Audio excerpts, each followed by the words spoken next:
Hello. आता आपण बघूया "विण दोघांतली ही तुटे ना" या मालिकेचा एपिसोड घेऊ. आजच्या भागात आपण आपल्याला बघायला भेटते की समर फोनवर बोलत असतो आणि पूर्ण कामाच्या टेन्शनमध्ये असतो. कारण की आनंद वाचून त्याचं पूर्ण काम थांबलेलं असतं. तेव्हा तो फोनवर बडबड करत असतो. तेव्हा फोन ठेवल्यावर स्वानंदीही तिथेच असते. तेव्हा स्वानंदी बोलते की "काय झालं राजवाडे, एवढं चिडचिड करायला?" तेव्हा समर बोलतो की "काय झालं म्हणून काय विचारताय?" तेव्हा तो स्वानंदीला भाजी निवडताना बघतो आणि बोलतो की "काय चाललं आहे तुमचं? तुम्ही इथे बेडरूममध्ये भाजी निवडायला घेऊन आले?" तेव्हा स्वानंदी बोलते, "काय झालं ते सांगा राजवाडे, उगाच माझ्या भाजीवर चिडू नका, करणार मी किचनमध्येच आहे." तेव्हा समर बोलतो की "वैताग आला आहे मला नुसता. एक दिवस आनंद नव्हता तर नुसता केओस निर्माण झाला आहे की ऑफिसमध्ये." तेव्हा स्वानंदी बोलते, "ओ याचा अर्थ खूपच इफिशियंट असणार ते." तेव्हा समर बोलतो की "प्रश्न इफिशियन्सीचा नाही, प्रश्न विश्वासाचा आहे." तेव्हा स्वानंदी बोलते, "ओ मग तुमचा विश्वास जास्त इफिशियंट असणार." तेव्हा समर सांगत असतो की "काय करावं मला सुचत नाही आनंद नसल्यामुळे." तेव्हा समर बोलतो की "नोटीस पिरियड द्यायला हवा होता का मी?" तेव्हा स्वानंदी बोलते की "हो तसं तर तुम्ही द्यायला हवा होता नोटीस पिरियड, म्हणजे तो दिला असता तर बरं झालं असं, तसं चुकलंच ना तुमचं." तेव्हा समर बोलतो, "हो माझ्या चुका काढू नका हां." तेव्हा स्वानंदी बोलते "ओके." तेव्हा समर बोलतो, "ओके ओके म्हणायला या रूममध्ये बंदी आहे, तुम्हाला सांगितलं आहे ना?" तेव्हा स्वानंदी बोलते, "बरं बरं." तेव्हा समर बोलतो, "हा ओकेचाच भाऊ आहे, तुम्ही ट्रान्सलेट करून सांगताय मला, वेडा वाटलो का मी तुम्हाला?" तेव्हा स्वानंदी बोलते, "बरं तुम्ही परस्पर बोला बरं, माझी रिॲक्शन न घेता चला." इकडे आदिरा राईस सूप बनवत असते आणि ती मस्त तयारी करते. ती व्हिडिओ बघून बघून राईस सूप बनवत असते. तेवढ्यात तिथे मंदाकिनी येते आणि बोलते, "ओ काय चाललंय?" तेव्हा ती आदिराला हात लावते आणि बोलते की "काय चाललंय?" तेव्हा आदिरा इयरबड काढते आणि बोलते की "तांदूळ सूप बनवते, आदिरा स्पेशल तांदूळ सूप." तेव्हा आदिरा बोलते की "आदिरा स्पेशल तांदूळ सूप इज रेडी." आता ना कट केलेले वेजीस थोडेसे त्यात घालणार आणि मग त्याला गार्निश करणार. सो आदिरा तांदूळ सूप इज रेडी आणि व्हेरी हेल्दी. तेव्हा मंदाकिनी बोलते, "एक मिनिट थांब, काय करू तुझं मला कळतच नाही." मंदाकिनी बोलते, "तुझ्या माहेरी तुला काही शिकवलंच नाही का?" "हां सॉरी, कोण शिकवणार ना, तुझ्या आईला तिच्या उपद्व्यापातून वेळच मिळत नसेल ना, काय करणार हे असं." तेव्हा आदिरा इयरबड काढते आणि बोलते, "एक्सक्यूज मी." तेव्हा मंदाकिनी बोलते, "ऐक ऐक." तेव्हा मंदाकिनी बोलते, "मी तुला काय म्हटलं होतं, तांदूळ आणि सूप काढून ठेव, याचा अर्थ तू तांदूळाचं सूप बनवायचं लावला. अगं अशी अक्कल वापरतात का आदिरा?" तेव्हा मंदाकिनी बोलते की तेव्हा आदिरा बोलते की "तुम्ही अक्कल का काढतायत आई, तुम्हाला तांदळाचं सूप हवं होतं ना, हे बघा मी केलं आहे तांदळाचं सूप आणि एक दिवस आदिरा सूप घेतल्याने काय फरक पडतो, याच्याने तुमची तब्येत वगैरे बिलकुलच खराब नाही होणार आहे." तेव्हा मंदाकिनी बोलते की "अरे नाही, सूप काढून ठेव." ते मराठीत काय बोलतात, ते पाकळ्याचं सूप नसतं का, हे बघ हे बघ हे, ते पाकळ्याचं सूप मागितलं होतं ज्याच्यामधून ना कोंडा बाहेर काढतो ना, ते सूप घे आणि ओट्यावर आणून ठेव, एवढंच सांगितलं होतं मी तुला. हे सगळे उपद्व्याप करायची काय गरज होती, कळतच नाही तुला, एवढं पोट तिडकीने सांगते, कळतंय का तुला?" इकडे समर बोलतो, "आदांच्या जागी तेवढाच इफिशियंट माणूस मला शोधावा लागणार आहे." तेव्हा स्वानंदी बोलते, तेव्हा समर बोलतो, "हो काय, पुढे बोला काहीतरी." तेव्हा स्वानंदी बोलते, "हो म्हणजे एवढंच आहे ना, मग मिळेल तुम्हाला एखादा चांगला माणूस, एवढी नावाजलेली कंपनी तुमची, मग तुम्हाला नाही मग कोणाला मिळेल?" तेव्हा समर बोलतो, "करेक्ट, मी उद्याच इंटरव्ह्यू कंडक्ट करून एखादा दुसरा व्यक्ती घेऊन टाकतो त्याच्या जागी." तेव्हा स्वानंदी बोलते, "हो कराच तुम्ही, तुमचाही स्ट्रेस कमी होईल आणि परिणामी माझाही कमी होईल." तेव्हा समर बोलतो, तेव्हा स्वानंदी बोलते, "ती जागा रिकामी ठेवून कशी चालेल, करा तुम्ही." तेव्हा समर एक फोन लावतो आणि बोलतो की "उद्याच्या उद्याच आपल्याला आनंदच्या जागी एक चांगला माणूस रिक्रूट करायचा आहे, ती जागा भरून काढायची आहे, तर उद्याच्या उद्या इंटरव्ह्यू ठेवायचा आहे." तेव्हा समर फोनवर चिडून बोलतो, "ओके म्हणू नका." तेव्हा स्वानंदी बोलते, "अहो राजवाडे, त्यांना काय?" तेव्हा समर बोलतो, "हा ठीक आहे," आणि फोन ठेवतो. तेव्हा समर बोलतो, "डन, उद्याच्या उद्या ही पोस्ट भरून काढतो मी." तेव्हा स्वानंदी ओके बोलणार, ओ बोलते. तेव्हा समर बोलतो, तेव्हा स्वानंदी बोलते, इकडे आदिरा बोलते की "ओके, याला सूप म्हणतात.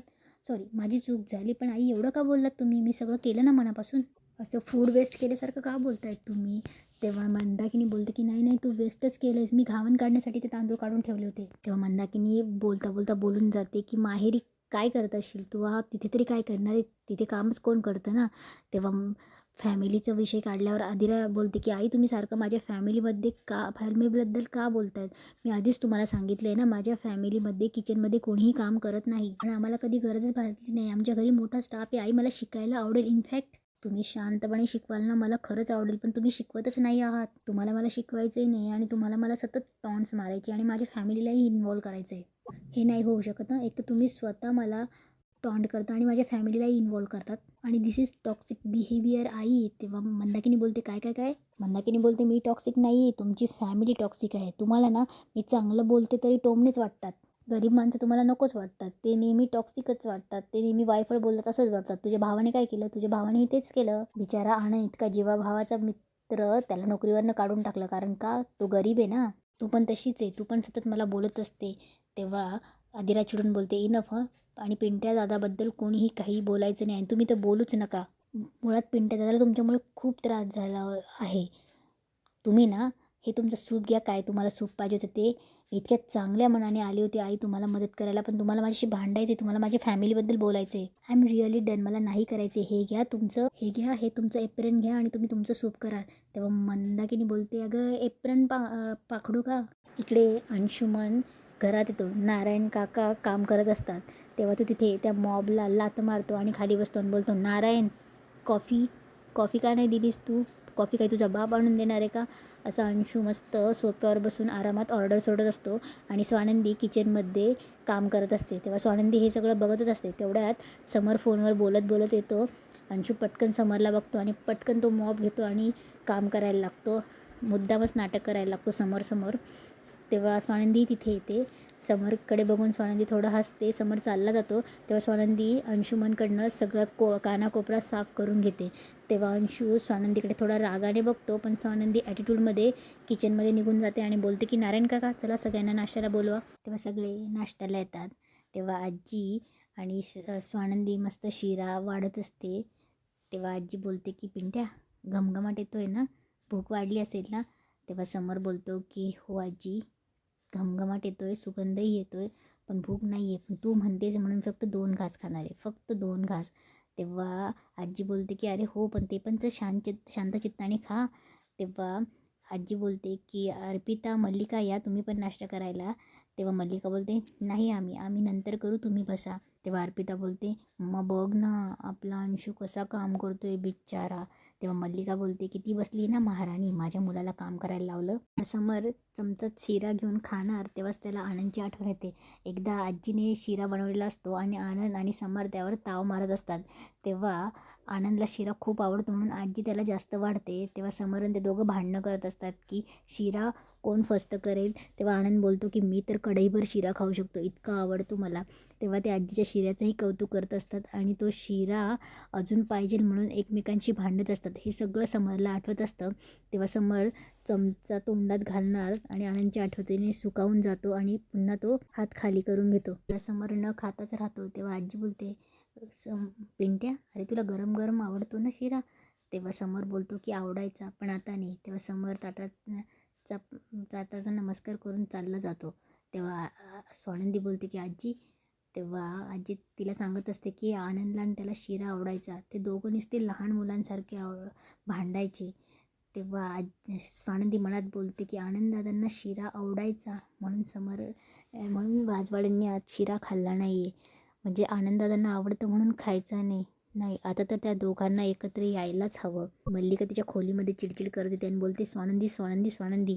तेव्हा अर्पिता बोलत असते की मम्मा का चिडचिड करते, पण शिऱ्याचा वास किती छान येत होता गं. तेव्हा मल्लिका बोलते जा ना मग जा शिरा खा. तेव्हा अर्पिता बोलते की तसं नाही गं मम्मा ती आजी तर मला म्हणत असते की अर्पी करता काहीतरी करत तर जा ना, इथे पण नाही करत, सासरी तर करतेस ना. तेव्हा मल्लिका बोलत असते की ती म्हातारींना स्वानंदीला चांगलं डोक्यावर चढून ठेवलं त्या दोघांनी. तेव्हा अर्पिता बोलते की मम्मा स्वानंदीचा काही प्लॅन नसेल ना गं समरदादाला फसवायचं, पण ती किती फेक आहे हे समरदादा स्मार्ट राहिला असं ना तर त्याला कळलं असतं की स्वानंदी किती फेक आहे. तेव्हा मल्लिका बोलते की अप्पी जर तो स्मार्ट राहिला असताना तर त्याला हेही कळलं असतं की आपण किती फेक आहे.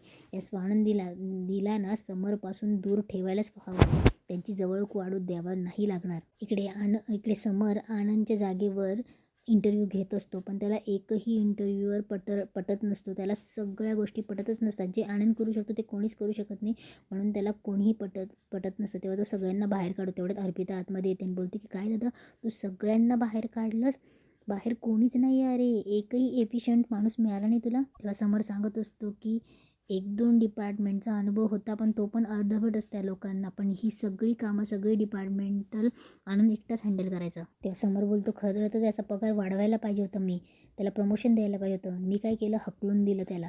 तेव्हा अर्पिता बोलते बरोबरच केलं दादा तू, मी तर म्हणते तू त्याला पगार काय, तू त्याला काही करूच नको, अरे त्याने चोरी केली. तेव्हा समर बोलतो कोणाचाही पगार थांबवून ठेवणं हे आपलं कंपनीचं काम नाही, त्याने मेहनत केली, त्याचा सगळा त्याला पगार मिळणार. तो डिझर्व नाही करत. मी तर म्हणजे त्याला तू पगार देऊच नको. तेव्हा समोर बोलतो, तू कंपनीच्या पॉलिसीमध्ये इंटरफिअर करू नको अर्पिता. तू आत्ता इथे आली ना, तो कंपनीचं काय करायचं काय नाही हे शिकवू नको मला. तेव्हा अर्पिता बोलते, मी सांगत नाही आहे, डिटेक्ट करते. तेव्हा समोर बोलतो, मला कळतं काय करायचं काय नाही. जा तू बाहेर जाऊन बस आणि तुझ्या कामात लक्ष दे. तेव्हा अर्पिता निघून जाते. तेव्हा समोर बोलतो की गुप्तहेर. लगेच फोन काढतो आणि स्वानंदीला फोन करतो. इकडे मल्लिका अर्पिताला सांगत असते की अप्पी नीट लक्ष दे आणि सगळ्या खबर देत जा. तेव्हा अंशू फोन घेतून बोलतो, तिथे काय चाललंय. तेव्हा अर्पिता बोलते की तुला माहिती आहे का, समर दादाने एकालाही सिलेक्ट केलेलं नाही, इंटरव्ह्यूमध्ये आलेल्या सगळ्यांना बाहेर काढून दिले. तेव्हा मल्लिका बोलते की तू सांग ना, माझ्याकडे जबाबदारी दे, मी केपेबल आहे म्हणून. तेव्हा अर्पिता बोलते की दादा मला एकही जबाबदारी देत नाही आहे आणि तुला काय वाटलं मी सांगितलं नसेल का, त्यासाठीच मी आली नाही इथे. तो तर मला लिंबू टिंबूच समजतो. नंतर म्हणे सगळी जबाबदारी सांभाळत होता काय, तो म्हणे दादाचा एसेट आहे. तेव्हा अंशू बोलतो, कारण तो दादाच्या आजूबाजूला नुसतं भुंग्यासारखा फिरत असायचा. हाच प्लॅन आहे त्याचा, इतकी वर्ष मोठीत ठेवलं आहे ना. तेव्हा अर्पिता बोलते की मला तर टेन्शनच आलं. या सगळ्यात डेस्परेट होऊन त्याने आनंद दादाला परत बोलवलं तर. तेव्हा मल्लिका बोलते, नाही नाही, असं अजिबात होऊ द्यायचं नाही. आपण लॉयल्टी करतो ना आनंद, आपण त्याचे खाण्यापिण्याचेच वांदे करू. मग बघूया ना कुठे जातोय. आणि इथेच आजचा एपिसोड संपतो.